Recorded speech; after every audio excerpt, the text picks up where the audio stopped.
നമസ്കാരം. നിങ്ങൾ പ്രഷറിനോ ഷുഗറിനോ കൊളസ്ട്രോളിനോ മരുന്ന് കഴിക്കുന്ന ആൾക്കാരാണോ? ഇതാണ് പൊതുവേ ജീവിതശൈലി രോഗങ്ങൾ എന്നറിയപ്പെടുന്നത്. എത്ര വർഷങ്ങളായിട്ട് മരുന്ന് കഴിക്കുന്നു? നിങ്ങൾക്ക് എന്തെങ്കിലും കുറവുണ്ടോ? മനസമാധാനം കുറവുണ്ട്, ആരോഗ്യം കുറവുണ്ട്, പോക്കറ്റിലെ പൈസ കുറഞ്ഞു വരുന്നുണ്ടാവും.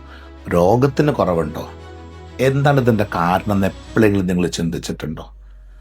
പ്രഷറും ഷുഗറും കൊളസ്ട്രോളും കൂടുന്നത് രോഗലക്ഷണങ്ങളാണ്. പ്രഷർ കൂടാനുള്ള കാരണം എന്താണ്? ഷുഗർ കൂടാനുള്ള കാരണം എന്താണ്? കൊളസ്ട്രോൾ കൂടാനുള്ള കാരണം ഇതാണ് നിങ്ങൾ ശ്രദ്ധിക്കേണ്ടത്. ജീവിതശൈലി താളം തെറ്റുമ്പോഴാണ് ജീവിതശൈലി രോഗങ്ങൾ വരുന്നത്. ശരിക്കും ഇത് രോഗങ്ങളല്ല, ഇതൊരവസ്ഥയാണ്. ജീവിതശൈലി താളം തെറ്റുമ്പോൾ നിങ്ങൾ എത്തിച്ചേരുന്ന അവസ്ഥയാണ് നിങ്ങളുടെ അവയവങ്ങൾക്കകത്തുണ്ടാവുന്ന ചേഞ്ചസ്, രക്തക്കൊള്ളുണ്ടാകുന്ന ചേഞ്ചസ്, ശരീരത്തിൽ ആകെ ഉണ്ടാകുന്ന ചേഞ്ചസ്, ഇതാണ് നിങ്ങൾ രോഗങ്ങളിലേക്ക് കൊണ്ടുപോകുന്നത്. സോ ജീവിതശൈലി രോഗം വരുന്നത് രോഗികളുടെ ജീവിതശൈലി താളം തെറ്റിയതുകൊണ്ടാണ്, ഡോക്ടർമാരുടെ അല്ല. ഇത് ചികിത്സിക്കേണ്ടത് നിങ്ങളാണ്. ഞങ്ങൾ മരുന്ന് എഴുതി തരും, ചികിത്സിക്കേണ്ടത് നിങ്ങളാണ്.